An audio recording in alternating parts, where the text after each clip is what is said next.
Вот они, победители конкурса «Алтын Калем». Любовь к родному крымско-татарскому языку – то, что объединяет участников. Многие из них не могут еще писать и читать, но уже говорят на своем родном языке. Ана тилим Алла берген харам, безым, харанлыхта елка стрген, чолпан йылдызым. Конкурсные работы, посвященные крымско-татарскому языку, принимали в течение месяца. Участники присылали стихотворения, эссе, записанные на диктофон. Работы выкладывали в социальные сети в группу «Ватан Седасы».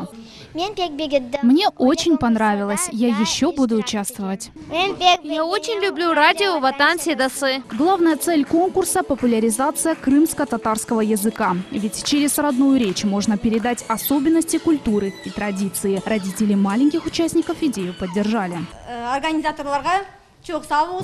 Спасибо организаторам. Пусть будет больше таких мероприятий. Будем ждать и участвовать.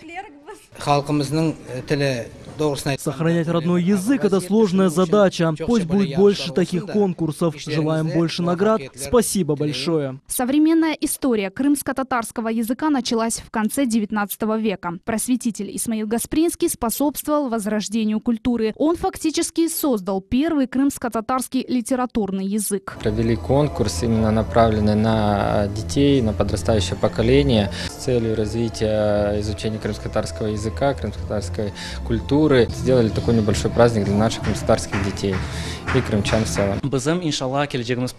У нас самые талантливые и красивые дети. Они с радостью участвовали в нашем конкурсе. Были даже такие, которые отправляли свои работы в последние минуты завершения конкурса. Мы можем сказать с уверенностью, что у нас светлое будущее. Всего в конкурсе «Алтын Калем» приняли участие десятки детей со всего Крыма. Самому младшему едва исполнилось 3 года. Организаторы уверены, такое количество участников – лучшее доказательство любви к своей культуре и родному языку. Лилия Виджат, Магомед Нестуров, телеканал Миллет.